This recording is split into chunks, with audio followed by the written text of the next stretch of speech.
All right, we're back on the Kevin and Fred show, and today I'm joined by my friend Katy Klesitz. Katy, how are you? I'm great. Thanks for having me, Kevin. I am so glad you're here. So first, I got to set this up. So first of all, if any of you recognize Katie's name, you know that her husband was on the podcast in the past, and he's done a few webinars for us inside Next Level Agents.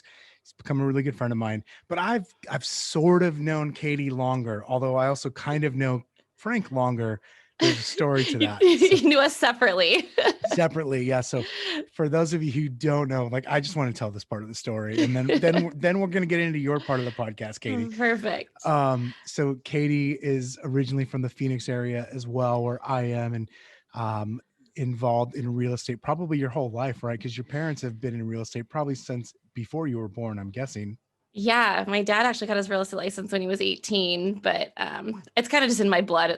My first job was at a Keller Williams office working a front desk when I was 14. That is so awesome. Yeah. And for those of you who don't know Katie's father, it's Scott. His name is Scott Agnew. If you're from Phoenix, you know Scott. He's got Arizona license number 0005. So he's been in real estate for a minute. Super good guy. You know Scott if you're in real estate around here. So Katie and I, like, we had never met in person, but I know her mom and dad really well. Like, and her mom is maybe the nicest person on the planet. And She's awesome. right. And so we kind of know each other. I remember actually one time I was looking at a house you listed in Tempe for myself personally. I was thinking about buying it Oh, myself. really? Yeah, it was down right across the street from where I used to live, right off of Warner and Kyrene. And so and maybe it wasn't Pecan Grove. I forget the name of the community at any rate. So Katie and I go way back, kind of, but then I meet her now husband, Frank, and I'm like, I don't know how I didn't put the two together. Like I knew you had gotten married, but I didn't realize you married Frank. And so Frank and I are talking the first time we'd ever spent any time together. And he tells me, he's like, oh yeah, my father-in-law, Scott Agnew. I'm like, wait, you're married to Katie? And so anyways, all that. So I hope I haven't bored everybody because Katie's amazing. And you're going to want to hear the rest of the story. But so Katie, Hmm. you've been in and around real estate literally your whole life. Yeah, like I actually kind of fought it too, if that makes sense. Like I started working at a real estate office, my dad's office in the East Valley when I was like 14, like working at the front desk. And I kind of worked there on and off all through like high school and college. And after college, I was like, you know what? I'm going to go try like getting a real job, like not selling real estate. And I kind of did that on and off, for a couple of years. And finally, I was like, what am I doing? Like, why? Like, I kept kind of gravitating back towards real estate. So I finally got my real estate license. I think I was like 24, 25. And um, that was, what year was it? Like 2010, which is when I finally decided to go get my real estate license. And I did that for a couple of years. And then I met Frank and let my license go in Arizona, moved to San Diego to have babies and get married and, be a Live stay-at-home the mom for a dream. while. Live the dream. Yeah. Was for a stay-at-home mom for a while. And after a couple of years of that, I was like, my brain is going to like absolute mush. I'm like, I can't think straight anymore. Like, time to get back into real estate. But I didn't want to be a traditional real estate agent because I wanted to like be in control of my own time. And I also didn't want to build a real estate team in San Diego. And I didn't want to be driving buyers around on Saturdays and Sundays. And so Frank and I had a conversation and it was like, well, why don't you just like focus on um, building like our residential, like real estate like our rental portfolio. And I was like, oh, he's like, because that's what you've gravitated towards before when you were in real estate. And I was like, all right, sounds like a plan. And that's kind of what happened about a year ago. That's awesome. Yeah. I'll never forget. It was about a year ago. I was sitting there in Frank's office in San Diego and we were talking and he was like, yeah, he was telling me about what you were doing. And I was like, what? I'm like, oh yeah. Like she's ready to be back in real estate, but not, kind of not the traditional way. And I'm like, yeah, I was just thinking like, you guys live in San Diego. You're just talking about driving buyers around. I can't even imagine driving around in that traffic with the client and things like that. Yeah, it was just, there was an appeal to it though, because I'm like, oh my gosh, commissions here. Like, you're selling a house for 750 to $1 million. Like, that's normal. And um so there was an appeal to it. So I actually went through all the licensing, like passed my test, did everything out here. And at the final hour was like, you know what? Like, I don't think it's worth it. Like, it wasn't the life. Like I started to really think about the life I wanted to live, and it wasn't congruent, with the life Frank and I wanted. I wanted to be able to travel and go places and go back and forth to Arizona and see my family. And I just didn't want to be tied down. So I we, love we that. shifted, we shifted. You did. And so, so let's talk about that. So you decided not to go back into the traditional real estate way of, being an agent, the way you kind of grew up, if you will, in the business. So what I find fascinating is you decided to go into investing, which you just kind of talked about, but you Yeah. started buying homes in Omaha, which isn't in San Diego, and Right. it's not in Phoenix either. So, or Tempe. So, I mean, where did that come from? So I have to kind of set that up a little bit, because when Frank and I first got married, he owned 5 rental properties in Omaha, and Frank's from Omaha. I was pretty familiar with Omaha because we'd been dating and got married, and I understood the Omaha market to an extent. It was way more affordable than Phoenix or San Diego. Right. I also have family there. So it was kind of like I had a little bit of a tie to Omaha, but mostly it was Frank. He started out with 5 houses when we first got married. He bought his first when he was 18. Crazy person. He's insane. So he decided, he's like, oh, I can buy this house. And he rented out all the rooms and literally lived in the kitchen to get his like mortgage paid. But that was his first rental, and we still own it, which is crazy. Um, That's what I and think all then of the kids these days call that house hacking or something like that, if I'm not Yeah. mistaken. So, I mean, Frank started doing that when he was 18, I think, or he was either 18 or 19 when he bought his first house. And that's when the lenders were doing crazy stuff with mortgages, and yeah, so he was able to buy a house, but he rented out all the rooms so that he could own a home instead of paying rent to someone else. And it kind of just, his whole, like, he just kind of fell in love with rental properties then and acquired a few more before we got married. And then after we got married, we had a plan where we wanted to own 25 rental properties by the time we were 40. And our plan was to acquire 1 to 2 a year, traditionally off the MLS with 20% down, after tax money. And man, that's a lot of money. You know what I mean? Like after tax money, and we're like brand new married, trying to build his business, and we have little kids, and it was just going really slow, if that makes sense. But we ended up, last year we had 15. So So that's good. That's a good start. That's a good year. yes, it was so 15, we acquired those over about, I would say, over 10 years. We acquired 15, and between the ones he had before me and when we got married.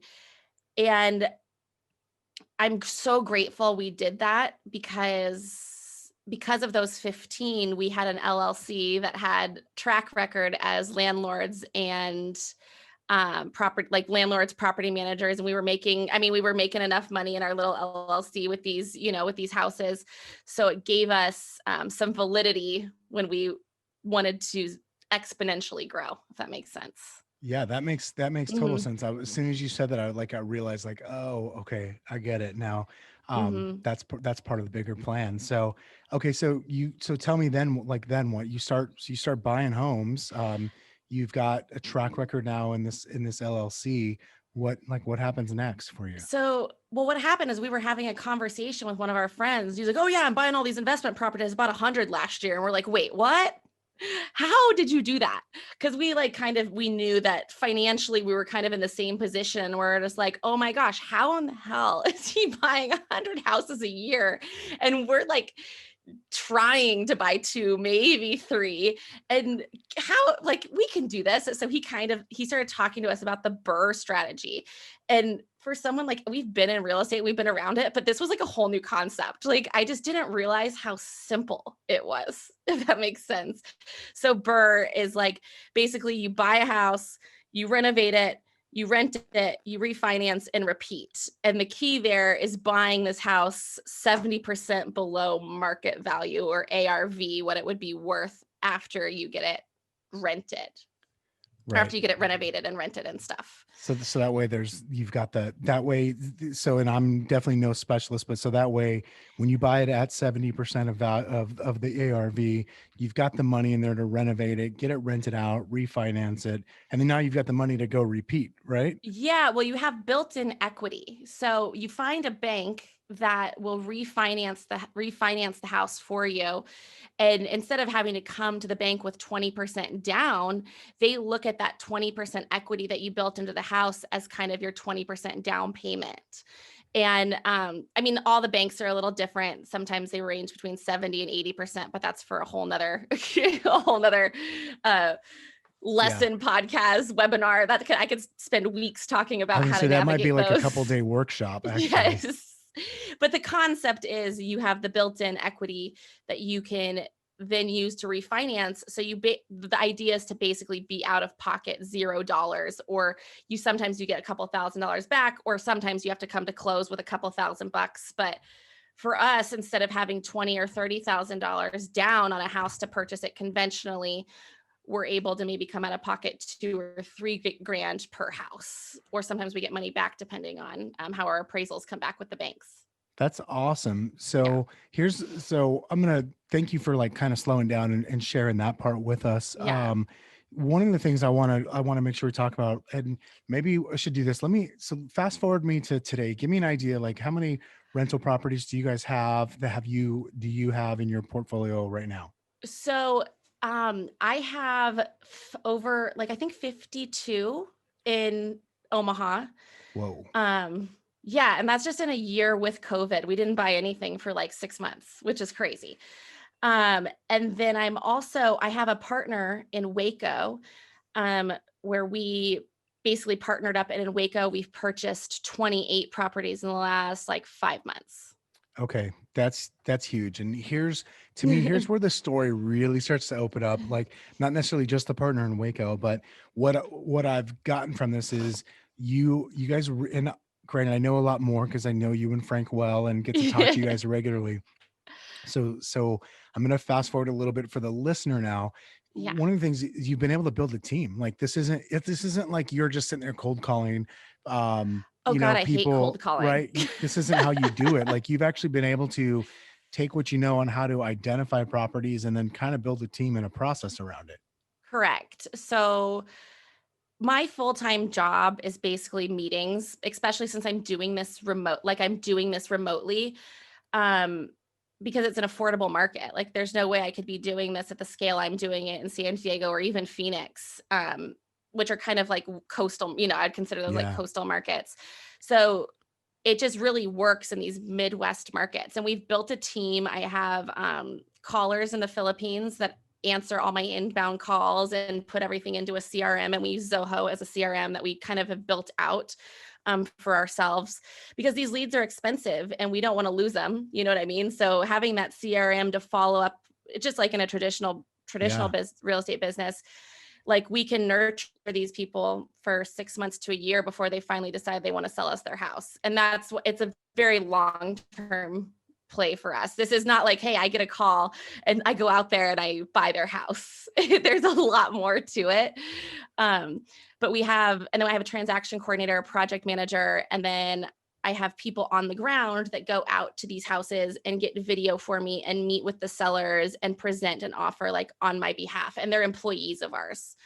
Oh, Um, wow. they are not licensed agents. They're employees of ours that go out, gather the information, and then basically, when I say present the offer, they basically just give my offer to the seller. They're like a conduit of me. Right. So they're kind of because you're not licensed, they're not licensed. So it's just, Correct. which is Mhm. cool and really smart. You mentioned like the leads, and they're not they're not cheap, right? No matter what you're doing, if you want to get kind of downstream Correct. leads, obviously something I know that is at work in your household is marketing at a high level. So Yeah. you guys have that, but tell me, like, if I remember correctly, I know you guys are direct mail. Is it like Facebook and what else? Direct mail is definitely our number one way to get people to call us. And they're they're warm leads. Like, we send out the direct mail and they raise their hand and say, hey, yeah, I'm interested. Send someone out to give me a offer. We do use Facebook, but Facebook is nurturing those is a little bit longer, and people on a whim will like say, hey, yeah, give me an offer. And they're not really that serious Yeah. on Facebook, but I've gotten some really good deals off of Facebook. And another thing that we do is I have really good relationships with agents on the ground, and I'm kind of like their cash buyer for listings that they don't want to put on the MLS. So, because I mean, as an agent, you know, like you go to a house and you're like, oh, like you're thinking this is going to be like a great listing, and you walk in, it's a hoarder's house, and the house needs $25,000 in work for them to get the money they need out of it, but they don't have the $25,000 to fix the house up. So I do have great relationships with agents that'll call me up and say, hey man, like, do you guys want to buy this house? Like, I'll do it for a flat fee of anywhere from $1,500 to $3,000, depending on like the actual house. And they'll represent the buyer and the seller, and we'll happily use a licensed agent in those situations. That's awesome. Okay. Mm-hmm. Let me ask you this too, because so far we've hit some high, I mean, over 50 homes. First of all, like that's huge, the way you've been able to grow the portfolio in a Yeah. relatively short period of time. I mean, has it all been easy? Have you had some like bumps in the road, or Oh my what's gosh, like, of what's, course there's been bumps in the road. I lost like $150,000 with a contractor. ooh, I tried to do a big deal with a partner that didn't show up with the funds, you know, at the final hour. And I've learned a lot, you know, in the last year, and there's definitely been some pitfalls. And the biggest thing I think is that I could give anyone the advice on is like the contractors, you know, making sure you have like a cost plus agreement with your contractors. Also, once again, a total like a freaking weekend lesson on how to do that. But the biggest, I would say the biggest challenge, or the biggest place to lose money, is not having things in writing specifically with contractors or partners. And for me, I'm a very trusting person, and I'm kind of like, oh, well, if they say this is what they're going to do, like that's what they're going to do. And I forget that not everyone is like that. You know what I mean? as it turns out, yeah. Yeah, as it turns out, like, so yeah, I've definitely hit some big bumps in the road, but because of those 15 rentals I had before, I kind of started at third base, if that makes sense. Like, Yeah. but that took us 10 years to get there. It won't take someone just starting out I don't think that long to get there. But those houses, I had a lot of equity in those houses. And so I used that's how I got started, is we used the equity in those houses, have the buying power to go out and purchase all these other houses. And we have some relationships with some really good family friends. And my aunt actually loaned me the money on the first house that we bought cash. Oh, wow. Yeah, which was kind of, you know, it's kind of nerve wracking, you know, borrowing money from like a family member, but she lent us $168,000 on our first house that we bought. Still the most expensive house I've bought to date, but like, which is crazy. And I paid her interest payments on that monthly. And she's like, this is great. Like, she loved being a hard money lender. Like, Oh, I bet. she'd never done it before. And she came from the corporate world and had retired and had all this money, and was like, what do I do with it now to like make more money? Cause she didn't know, like, it's funny. She comes from the corporate world and didn't know exactly like what to do with it. And she's like, hard money lending is where it's at, man. You know, like, she loved it. So it was an unlikely, I didn't think that she would be interested in that at all, but she had the funds, liked her 10% a month, like interest check. And I still borrow money from her occasionally because she loves her interest payments, and it makes me happy to like give her interest payments. That's so awesome. Well, let me Yeah. ask you this, because you grew up around big thinking people. Like your parents think big. They've Yeah. built some really amazing businesses. You know, you grew up around Gary Keller in a lot of ways too, even though not in the same city. Like you Oh, don't yeah. you don't grow up you don't have the life that you have had without like starting to think big. So like, what's the big goal here? Like, okay, great, you're buying houses, but like, what are you really after? You know what? That's a great question, because it kind of keeps evolving. I bet. If you would have asked me this time last year, it was like, okay, we just want to get like we wanted to own $14 million of real estate in in Omaha because Frank and I wanted $1 million a year in retirement income was kind of what we were thinking. So we worked backwards from that, and it worked out to about $14 million in real estate, or 140 houses, which basically is like $140,000 a month. But we allocate 40% of that for vacancies, repairs, and it works out to $84,000 a month, basically nets us almost $1 million a year. So that was us a year ago. Well, now it's like, okay, well, we could do that in Waco. We can do it in Omaha. Let's do it in some more markets. So our goal is to have 8 markets that we do that in with partners, friends of ours, or people that we, that we really want to work with and be in business with and help them grow, especially real estate agents. Like some of our friends in real estate, they help all these other people become wealthy in real estate and forget to freaking work on their own retirement plan. Yep. And so that's kind of our partners in Waco. They are highly successful, like real estate agents, run amazing real estate teams, and didn't own any rental properties of their own, but had all this cash and the ability to finance this. And our goal with them in Waco is to buy 100 houses to 150 houses there next year and just keep rolling and help them build their rental portfolio. So I'd like to do that in about 8 affordable markets with friends or people, like-minded people, I guess. That's awesome. Yeah. That is so cool. So Mhm. I won't do the math on that right now, but that's gonna be a lot of money, by Yeah. the way, when you guys accomplish that. So, which I'm not surprised to hear that you've got like a really big goal that is something way beyond what most people think about. You mentioned something a few minutes ago about starting at third base, and but I want to go back to that for a second, because what I don't think can be overstated is we all know what like compounding interest is, right? You put your Yeah. money in the bank, and we know how that works. But I think the same is also true in business and in knowledge, right? And in experience, where yeah, you only had had 5 or 10 properties at first, and then but the amount of knowledge that you have from having those properties for a couple of years, in that case a decade, right? You really actually does add up. And you also were on third base from a understanding real estate business, even though it was new to you get into the investment game.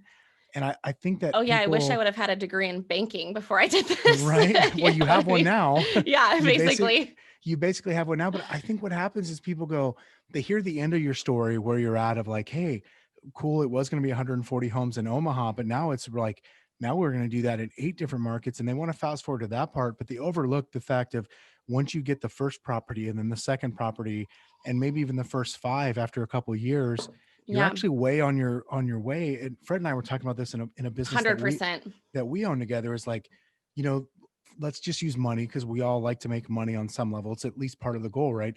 The first million might take this amount of time, Yeah. but that second million might only take like this small sliver of it, or maybe it just takes half. But and the whole thing is like, this all starts to compound over a period of time. Yeah, and you have to start somewhere. Like, I wouldn't obviously recommend people going and doing what we're doing. Like, we're spending $8,000 to $10,000 a month on marketing, but we had the bandwidth and the ability to do that. Like, if you're just starting out, like, don't spend $10,000 a month on marketing. Like, find your first deal. Like, we call it in the investment world, like bird dogging. Like, go drive through, or driving for dollars. Go drive through a neighborhood, leave a note on someone's door and say, hey, would you like a cash offer on your home, or send out a handwritten letter. Like, you can do a lot of this yourself to get your first deals, look on the MLS. That's something else we do. Like, we'll look on the MLS and make offers on houses that have been on the market for 90 days to 6 months. And we'll make an offer at 70% below what they're asking. And sometimes they take it. You don't know what situation they're in, but just start with one. And you don't have to have cash up front. You can still buy it conventionally and then refinance and pull that 20% back out.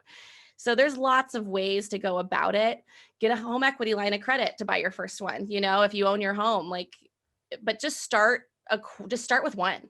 Yeah. Don't overlook, basically what I'm hearing is like, don't overlook like what might be seem like an easy one, or a small amount, but actually go get it, go accomplish that. And then now you can go on to number 2, and then you can go on to number 3. Yeah, I think, and I totally, and I think some people have a hard time investing like remotely. Um, but I think that if you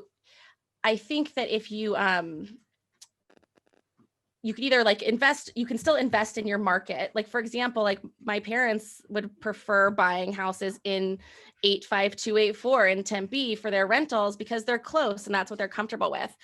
But then like if you find a really good property manager in these areas that you want, that you want to buy in the Midwest that are affordable, you can still buy houses in these more affordable markets with a good property manager that Totally. has a good camera. That has a good It's camera. it's all about the team, right? Like you still have a Correct. team. Or And partner with an agent, partner with an agent that understands investments. totally. By the way, I love that real life just happened right now. Your son just like walked in randomly, just laid down. He's like, mom's just on, she's doing something. I'm just gonna lay down back here. Oh no, I'm Um, surprised he didn't start yelling, Mommy, I how do you get love the Nintendo to work? I love it. Like, you know what? So that's funny because now I want to change my next question because it totally Yeah. made me think of something. I was going to ask if like I was going to ask, give me some tips for like maybe someone new starting out. Like, what are a couple things they should think about? But I want to change that a little bit. I want to talk specifically to something more unique. Katie, you're a mom. You were in real estate, but then you took time off. Like you guys started your family. You've been supporting Frank and his business for a while, and I think a lot of people, a lot of females, and I'm going to speak specifically to females because they have the way society is set up is like, oh, well, you're a homemaker or or maybe you're a working mom or maybe you're not. Like you went and you did what you had to do to start your family, and then you decided I could start something even though I'm still like you're still very much nurturing your family. Like talk to the other moms out there or maybe just other females who think real estate investing isn't for me or running a business isn't for me. What would you say to that person? You know what? Like, it's crazy that you asked that question because I think I still struggle with it. I still struggle with the balance. Like, it's kind of always ongoing. And there's certain days where I feel bad that I'm like, oh my God, I have a fire I have to put out and I have to focus on it. And I'm going to miss the kids' soccer practice. But I'm really fortunate that I do have some help with the kids, especially during COVID. And my family doesn't live here. So, we hired someone to like help us with the kids. And she's kind of like an extension of me, which gives me a lot less guilt, if that makes sense, because Totally. she's amazing. I mean, if we're on vacation, the kids are like, when can we come home and see Veronica? So that makes, that makes me really happy. But it was a challenge and I still struggle with it on certain days, and I struggle with sometimes I want to work more than be with the kids, and sometimes I want to be with the kids and I want to not work. But I think it just depends on at that moment, which is a little more high priority, which needs you more in that moment. And you kind of just juggle them and you balance them. And I'm really grateful too that Frank's always super supportive. And he's like, I don't know how you do it. What do you need? Like, let's figure out, let's get you what you need to like make sure that you can keep doing this and still be a good mom. And I think part of it is we work from home too. So the kids still see us a lot. We're still around and we'll take time off in the middle of the day to like, I took Michael to the park this morning, and so we take time off to do that type of stuff, but it is a balance and you just have to know that it's not going to be easy. It's not something that just, I think, comes naturally to someone that is super nurturing and wants to take care of their family. But I look at it this way as I'm doing this to build wealth for our family. And that makes me feel good about myself. It's kind of what I needed. I needed to feel like I was contributing and more so than just being a stay-at-home mom. And I say that very like there is no such thing as just a stay-at-home mom. Like they do Hell no. so much. Yeah. And I couldn't do it. Like I realized I was like, I needed to go back to work. Like I needed that for myself. And I had I had to be a little selfish, I guess, to go back to work. If that makes any sense. It does. And sorry, like I know I threw you a curveball, but No, it's fine. the truth is, I think the last couple like 2 or 3 minutes there were super, super powerful because I think that's something that not enough women talk about or they're ashamed of because they have the similar feeling. And the fact that you just laid out 30 minutes of a ton of value on how you are building this massive real estate empire. And then you just shared some of the things that you're insecure about and some of the things that I think some people they see someone like you, Katie, who has built something really great already and has aspirations for something even bigger, and just assume you have your shit together and that real life Oh doesn't show God. up. Oh my God. No, real life shows up every 5 freaking minutes. Right. I know, And which was why I love that. I love that he just walked in right there while we're recording and you kept going. Like you didn't let it throw you off. I was going to tell you that we could pause and edit it out, but I really was like, I want to just see how this plays out. Like I was so sorry. That was like my little game going on in the back of my head. no, I, it's fine. But the biggest thing is like, I don't have it all figured out, you know? And I think sometimes I struggle like watching these women on these podcasts and they talk about how they're so sometimes they're like so intense and they're so like, hey, this is how, like, I do this, I do this, I do this. And I'm like, hey, can we talk about real life? Because real life still freaking happens. And it does, it really happens. And you just have to kind of roll with it. And sometimes, yeah, my team can't get a hold of me for 2 hours and they have to freaking figure it out yeah. because I have to be a mom. It is. Well, that stuff really shows up. And what I hate, and this isn't just like, this is just the industry overall, is that we put someone on stage and it looks a certain way, but it's like a very narrow view and it's not real life as to what's really going on in their business or in their life. It's like imagining all people look like the models you see in a magazine or on a website. Right. That's not how it shows up. Like, no. I mean, Kevin, this is the first time I've done my hair in like a week. This is awesome. I love it. I feel so honored, by the way. But no, I think it's really important to talk to women about it and let them know like, hey, like you can just start somewhere. It doesn't have to be this big whole thing. And yeah, like even though I'm doing these, I forget how big it is till someone like asked, like you asked me how many houses we own. And I'm like, wait, wow, I did that. Like I kind of forget because I'm so in it all the time, just like with the kids and with work. And it's nice when someone asks me and I can sit back and I'm like, oh, I actually did accomplish that. That's kind of crazy. Like I did that. Wait, how did we do that? I don't even know, but somehow it's working. It's badass. It really is. And that's seriously, it's one of the things I love about you, just like as a person, is you're just sort of you, like here I am. And you're super fun to be around, but you're also like, yeah, it's hard. It's screw up sometimes. But then when you take a look at your accomplishments, like you're building something really cool, really big. It's really important to me. I have two daughters. I want them, that's why this is really important to me. I want them to know that like you can do really big things and it doesn't matter how society teaches it's supposed to look. It can look however it's going to look. And so I love that you're doing this. I love that you're sharing with other people. I love that you're real. So thank you for sharing with us. Seriously, it Of means a lot. course. I loved it. Before we wrap up, is there Yeah. anything else that like I should have asked you, or anything you're like, man, I really want to make sure I share this before we go today? I just want to reiterate like that if you guys do want to get into like the real estate investing game, like just start somewhere. You know what I mean? Start with one. Like start with one. I mean, and it can be a house that you buy for $45,000 in the middle of freaking the Midwest that you put down, you had to put 10 grand into or 10 grand down. Like you don't need to have a crap ton of money to start, but start somewhere and don't keep saying, oh, next year, oh, next year. Like figure out how to do it now because starting now, it's exponential. Do you know what I mean? Like the Yeah. first one's a little hard. It's like what you said about the $1 million. Like the first million's hard, but then that second million comes a lot faster. So start somewhere. Like don't be afraid to, take a little risk and like believe in yourself and know that it's going to be fine. Like you're going to figure it out. And the cool thing about real estate is it's an asset. Make sure you have really good freaking insurance on your houses. Super important. Make sure you have a great property manager and don't be a slumlord. Such great advice.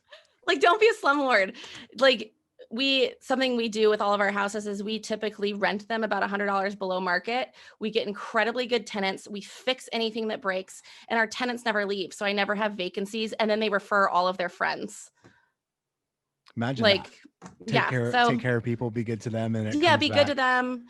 Obviously, there's certain tenants you have to get rid of because they're a-holes. But for the most part, I've bought a lot of houses from like I'd call them slumlords because they don't have the money to fix up the houses.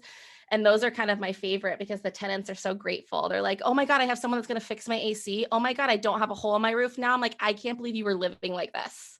Yeah. You It's know? crazy the way some people treat their tenants or their assets, and just things like that. It's like, take care of them, because those tenants are in charge, basically your eyes and your ears of one of the biggest assets you'll ever own. Like, why not take care of them so that they take care of your house? And yeah, there's nightmare stories about tenants, but for the most part, like even during COVID, all of my tenants paid rent. There was a few that were a little late, but they talked to us, we worked it out, because they don't want to lose us as landlords. They're like, where else are we going to go? Yeah. And they worked with us to get, like some of them lost jobs and they got government assistance that helped them, but we worked with them and all of our tenants are still there. And I mean, we freaked out. We took all of our money out of the stock market to pay our mortgages just in case like our tenants, didn't pay. But fortunately we didn't have to use that money, which is very good. Yeah. That's awesome. Hopefully that helps. I'll never forget. Maybe I'll share it another time on another podcast, but I was talking to Frank. Like for me, it was like the day of the world, like the day we realized shit, things are never going to be the same. Like something happened today. I'll never forget. I probably talked to Frank for like an hour that day. We're just like talking about all the crazy stuff going on. And yeah, we didn't know what was going to happen then, back in early March. And it's so awesome to hear the way your tenants and the way stuff has just continued to work for you. Before we sign off, it's an act of God. I don't know. You take care of people. They take care of you, Katy. Yeah. Like it doesn't surprise me at all. Like I'm not even a little bit surprised. If someone wants more information or they want to, I don't know if they can even learn from you or not. Like what's the best way if someone's just going, man, I really liked Katy's story. I want to learn from her or follow her. Where do people do that? You know what? I probably should set something up like that. Frank's kind of like working on it for me because that's not really like Damn it, my Frank, forte. Hurry that up. But if anyone wants to talk to me or has questions, they can always just email me directly. Do you want me to say it out loud right now, or you want to? You can, or you know what? I've got it. I could put it in the show notes so that people can grab it. Yeah, put it in the show notes. But it's Katy Klesitz at Gmail, and it's Katy with a Y.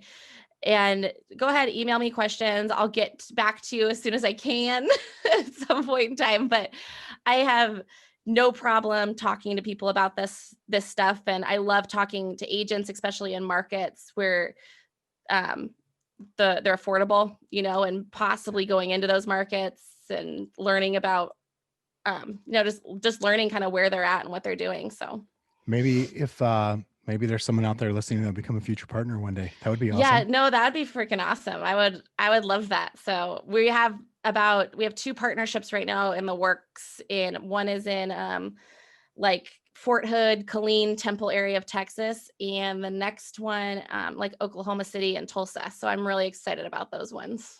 So If we have any agents in those areas that ever want to sell us their houses, let me know. Katy will buy them all. I'll buy them all. She'll take all of the houses. All right, Katy, I've taken way too much of your time today. It's awesome. Super appreciate you doing this today. I'm glad we got to chat, and hopefully next time it'll be in person. I know, right? Maybe in December. We'll see you in December in Arizona. Drag that guy out here with you, and we'll go hang out. Yes, absolutely. I appreciate it, Kevin. Thank you. Awesome. Talk to you soon, and we'll talk to you guys next week. And action. Oh! Hey, it's Kevin and Fred. Do you have a referral for us here in Phoenix? There are 30,000 agents here that you could send them to. Why us? Well, for one thing, we'll keep you updated and you'll never have to track down your commission. We'll also make you look really good to your client. And best of all, it helps us keep all this content free. So go to kevinandfred.com/referral to make the introduction. We'll take great care of them.